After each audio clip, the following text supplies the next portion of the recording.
It's Conduit News Radio with Paul Harrell. Welcome back to the program. Thank you so much for being with us. Also, please welcome back to the program. We have State Representative Bob Ballinger is back on the line from District 97. Bob, welcome back, sir. Good morning to you. Good morning. Thank you for having me back. Yeah, absolutely. So, you're on the program today, and we had talked in our text messages because you wanted to, respond to your record. I know we had your opponent on Senator Brian King last week, and you wanted to come and talk about some of the things that were discussed in that interview, and I want to get to that, but I'd like to start with the news on Orrin Paris pleading guilty, changing his plea, because there is a statement in the Madison County Record by you, a recent report that was done in the Madison County Record, and it has to do with this. It's a whole thing about you and Brian King going back and forth and posting this on Facebook and posting that on Facebook. But you were quoted as saying, quote, "Because of my previous representation of Ecclesia, King is trying to say that I'm wrapped up or associated with the scandal that's going on," which, by the way, Orrin has never been declared guilty. "There's a lot going on in this case. Someone should step back and say, hold on, maybe in this case Orrin is innocent, and in this case he is." Well, so now he's pled guilty. What's your response? Yeah, kind of two things. First off, we had an opportunity, and when I say we, I guess the first thing is to, I'm associated with this firm. I'm not actually representing Orrin on this issue. My firm that I'm employed with is representing Orrin on this issue. But we had an opportunity to do what's called a conditional plea, and with that conditional plea, it gives us the opportunity to set a limit as to what his maximum penalty would be. And the reason why that's important is because the case itself looks terrible. We've been working from the very beginning trying to separate ourselves from Senator Woods in order to try to have a trial with a separate jury and all that. And it looked like, just because of all of our motions getting shot down, all the federal motions getting upheld, the case looked really, really bad for our client, regardless of whether or not there's a smoking gun that he's guilty. And like I said, he's innocent of the crimes that he's been accused of. He's obviously, a lot of people misjudge Senator Woods, and there may be some guilt there, but it's not criminal guilt. But it gave us the opportunity, our client the opportunity to go ahead and plead, participate with the federal government in this effort against Senator Woods, and still appeal our case to the Court of Appeals, which is where it looks like if we were going to be able to be found innocent, it's going to have to be on the Court of Appeals. So that's very rare. That hardly ever happens. But in this case, it did. Okay, but the second thing that came up is there's more information came in that we didn't have before. So, there was information that came out that we didn't have that enabled us to be able to make this plea and frankly, cap the penalty that Orrin Paris. Can you tell us what the information that came out is? At this point, I really can't, and I wish I could. Okay, but I can't. But he did plead. He did plead guilty to transferring the money to Randall Shelton, and so if he hadn't have done that, then the legislators wouldn't have gotten paid. They wouldn't have got their money, right? True, and that's the thing is he got caught up in a mess, in a system that in hindsight, it would have been so much better if he would have just had his guard up and avoided that and just moved on. There's just no doubt about it. But in order to take this situation, and even if Orrin was guilty of sin, but to take this situation and then say that I have some sort of culpability or I've got some sort of guilt, and that's what's happening is that my opponent and his supporters are out there spreading rumors, spreading lies, saying that somehow I'm associated in this scandal. Well, and that's just, it's just defamation is what it is. Okay, there's nothing to that at all. But are you, okay, well, I want to get to that in a minute. are you still called? Are you still going to be called to testify? I mean, there was a report, I believe, in the Gazette that you were going to be testifying in this case. Is that still going to happen? There is a list of potential witnesses that, I mean, and the list, I think, is something like, if you take everybody's witnesses, I think it's something like 80 or 90 people. From the very beginning, I don't think that the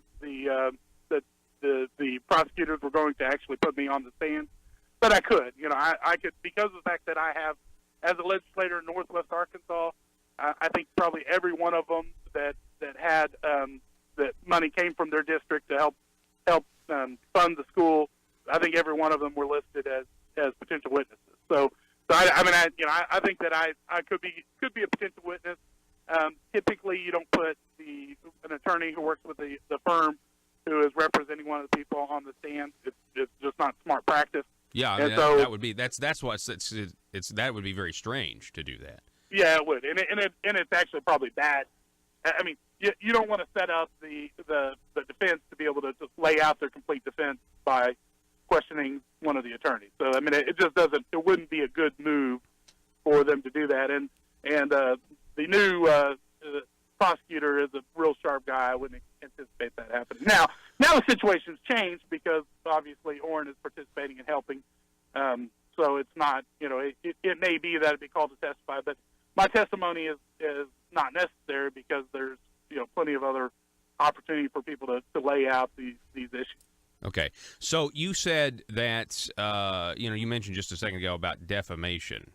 And so I'm wanting to know, when you say there's lies and misrumors or defamation out there, are you talking about the $8,500 general improvement fund that went to Ecclesia, and that came from you, right? And then there's a $675,000 land or purchase of land, and then you did the title work on that. And so as an attorney, you did the title work on something that contributed to the land deal. Is that what you're saying is not true?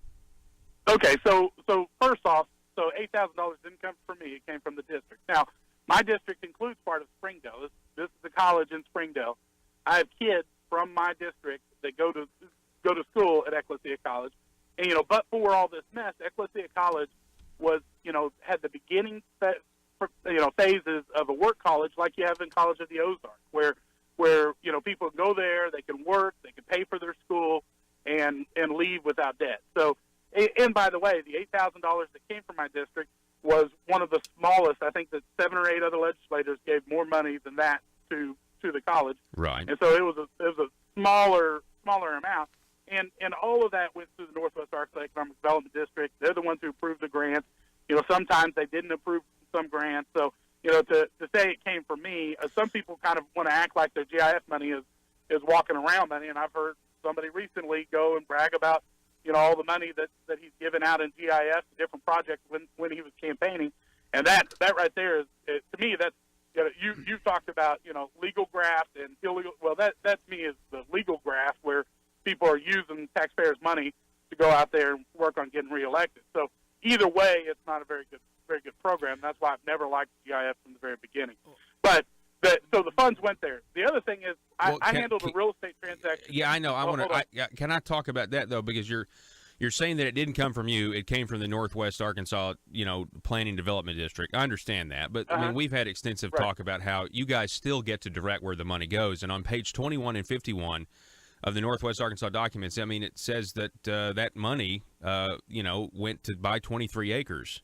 And so that does come from you in terms of it's allotted to each legislator for a certain amount of money, and they get to decide where it goes. I mean, that was the whole Supreme Court decision. It's allotted to a district. So if you end up with a situation where a legislator was the representative in that district and he left, and there were still funds left in the GIF Northwest Arkansas Economic Development District, it's an account for that district. That district would then still be able to. So are you saying are you saying the current system that just got struck down by the Supreme Court is unconstitutional? Yeah.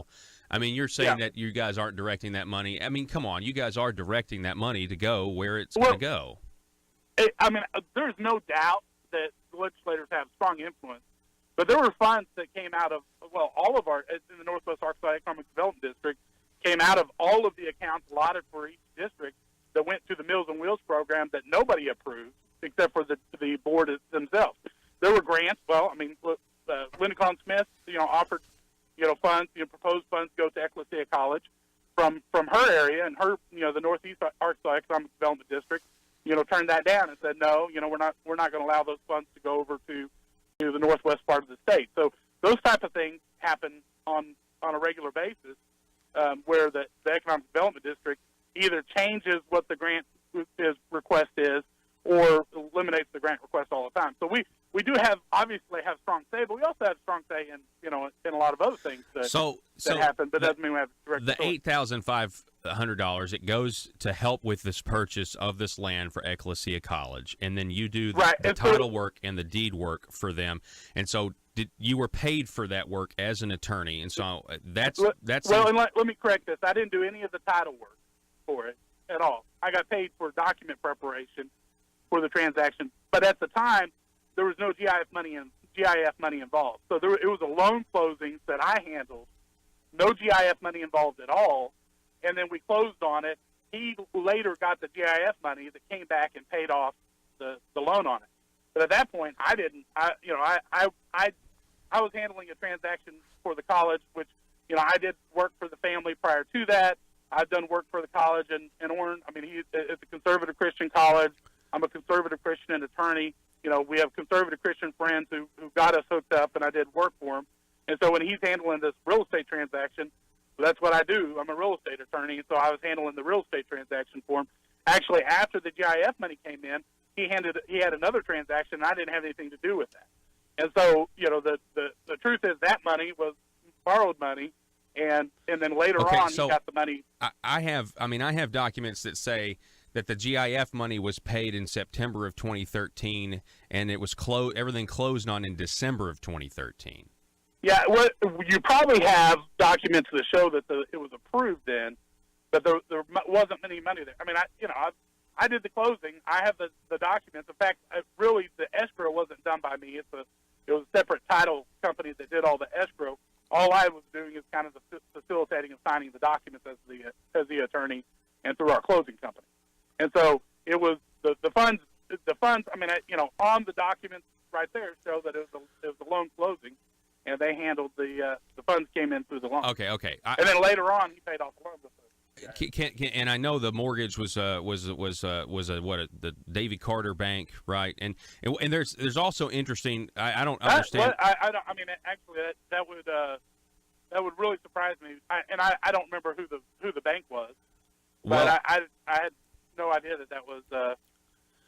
Okay, well, let me do this because I mean, listen. I think what the voters want to know and the people want to know is there's a lot of corruption that is coming to the forefront, and it surrounds GIF, it surrounds Medicaid. So let me just do a hypothetical here. Let's say you have a state senator who's an attorney.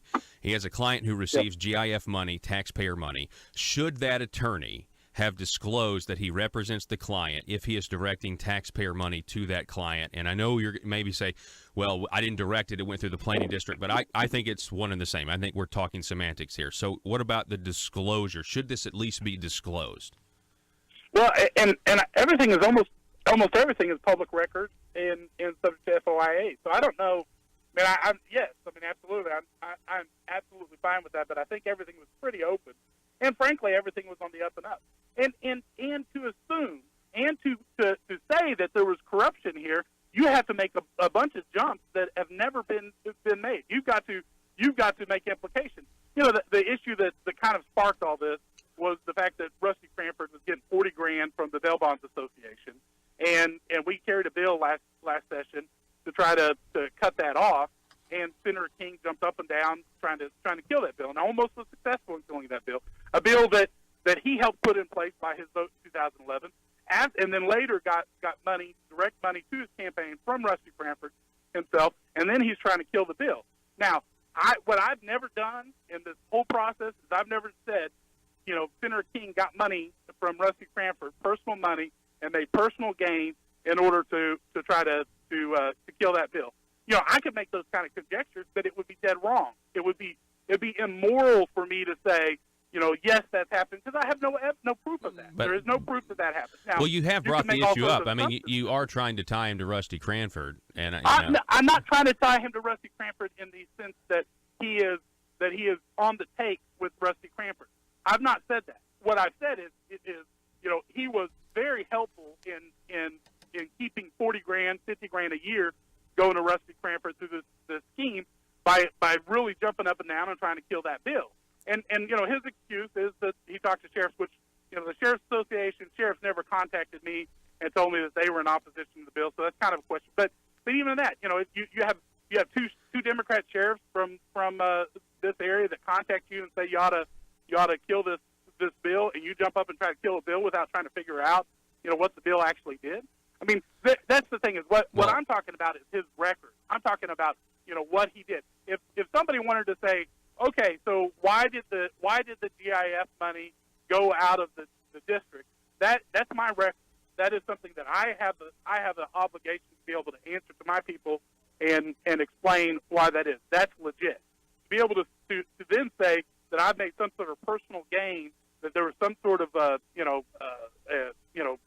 tit for tat, like I'm part of some sort of scandal. That's conjecture. That's rumors, and that's immoral. Well, I mean, Maybe even listen, illegal. I think I laid it out in the hypothetical. I mean, I just think it should be disclosed to avoid the appearance of impropriety at the least. Okay, I mean, I and agree. this And is because this I think is what the people care about. I mean, this whole thing with Rusty Cranford, I don't even know. Like, I know that what Senator King says. I know what you've said on videos. To me, it seems like you're trying to tie them together, and I feel like that's if you go watch some of the stuff that you've said online in the videos.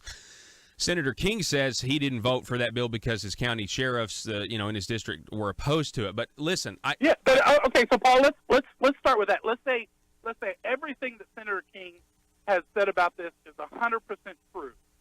Do you say that because a couple of Democrats from back in your district call you and tell you to vote against something, is that a good reason to vote against a bill without figuring out what the bill does? I would say, I I don't know specifically. I mean, we're talking about bail bonds, and we're talking about. I mean, I would say you would want to check with law enforcement, but what I would like to say, let me give you another hypothetical, because I'm telling you, this corruption is coming out, and this is what the people care about, in my opinion. I agree, but what I would say, Paul, is if you're going to take the semblance of being upset about corruption, then I think that we should talk about the whole thing. And I think this. So you're saying Brian King is corrupt with Rusty Cranford? Is that what you're saying? No. Well, honestly, I'm not saying that. I am particularly not saying that because at this point, I can't prove that he is on the take. Well, let's get to what let's get to real world scenarios. Let's say you have an attorney senator that takes a job working for a nonprofit, say for fundraising, and then there are lobbyists who make contributions to the nonprofit, like $140,000, and then they pay that senator attorney $120,000 of it. Do you see a problem with that? Well, yes, yeah. So I don't think that it's a situation where the question of legality may be different than the question of morality, and I think that's it definitely smells like there's something not good going on. So that's a bad thing. So yeah. Okay, that's good. Yeah. Okay, here's another scenario. Let's say you have a state senator who's an attorney or a consultant. He has a client that receives taxpayer Medicaid dollars that the state senator votes on, like to reauthorize the program. We all know that happens, the lobby against increases or decreases, that sort of thing. Should the state senator have to disclose that he represents a client that is receiving this taxpayer money that he is voting on? Why or why not? And the answer to that is it probably depends, but I would say that would be I think a good public policy if what we're talking about is a lot of money and that attorney is doing. Now, one of the things that I've always had, I've supported Senator King's effort with Medicaid disclosure in the past. But you didn't this last time, right? I think it's a good, and the reason for it is, and what I've said multiple times, I'm chairing the state agencies committee. And what I've coached my committee to do is that committee is where good ideas come and become good bills, right? So you have an idea that comes in and comes to this committee. Well, it's our job to make sure that not just good ideas come out, but good bills come out. And what I ran into with Senator King over and over and over again is I approach him to say, Yes, but what about attorney-client privilege? How do you handle that? You know, what do we do to try to, you know, create some balance there? Because, you know, privacy is for individuals. You know, disclosure is for the state. Well, his bill didn't just go to the state disclosure; it went to individual disclosure, and so that's where you've got to be real careful. We don't want the state coming in. I mean, I've fought, you know, several times where private organizations who, you know, were trying to be forced to disclose, you know, who their donors are. Yeah, well, it doesn't take very long before private organizations and individuals could be nailed. But other things like that bill didn't go to LLCs and corporations. If you had a corporation or LLC, which most people operate their business through, and it's receiving Medicaid dollars, that bill didn't even require any. Yeah, but so I would loophole for that is to create that. Yeah. And those are examples that we approached Senator King and about, tried to get some of those things worked through, and he had no interest in working with people. And so that's what happens. If you're not willing to reform your good idea into a good bill, it gets killed. Now, Well, I've voted for it in the past out of giving deference to Senator King, asking him to make amendments. But now I'm the chair of this committee, this same committee that I have told, look, love some of these ideas. Let's hold on to this bill. Let's make reforms. Let's work with the bill sponsor in order to change this good idea into a good bill. Well, so it sounds like you opposed it. The sad thing is Senator King wouldn't do it. Yeah, well, it sounds like you opposed it this last time, though, because you are an attorney, and to me, I mean, hang on. To me, what the bill's going to do is it may mean that attorney legislators get less clients. I mean, No, you not know, at all. I mean, because if Paul, you have to disclose, then maybe you're not going to pick a Paul. legislator to be Paul. to be your attorney. That's Paul, what it sounds like the bill would have done. You have a bunch of conjecture, and let me tell you, I don't have one Medicaid client, not one client that gets any Medicaid money, not one. I don't have one nursing home. I don't have one hospital. I have no clients that get any Medicaid money. I work with a little dietitian that I've done some stuff with. She doesn't get any Medicaid money. We have zero Medicaid money that comes into my practice. So Would you you're now consider it making conjecture about if this that? had nothing to do But with if you did, would that be a conflict of interest? No, the answer to that And is shouldn't it the wouldn't people be know? Shouldn't the people know if you're voting on them? I mean, shouldn't we all know? And what I would say is what we probably the answer is yes, if what we're talking about is enough money, but we need to do it in a way that preserves the privacy for private individuals. So what if? So, I mean, and his bill didn't do that. you don't He have wasn't any willing to work clients. with us. You don't have any clients. But what about the law firm? I mean, the law firm in general. And shouldn't it just be disclosed that there's a potential conflict of interest, just so people know? So if the Story Law Firm, for and let example, me does say that, have a client, Paul. shouldn't we know? Paul, that bill would not go to the law firm. It would have no impact on the law firm. The answer is, I don't know of anybody in the law firm that we do any business with any that has any Medicaid money goes to it. I know of none. There's definitely not any big clients. But that's irrelevant because that bill wouldn't go to them.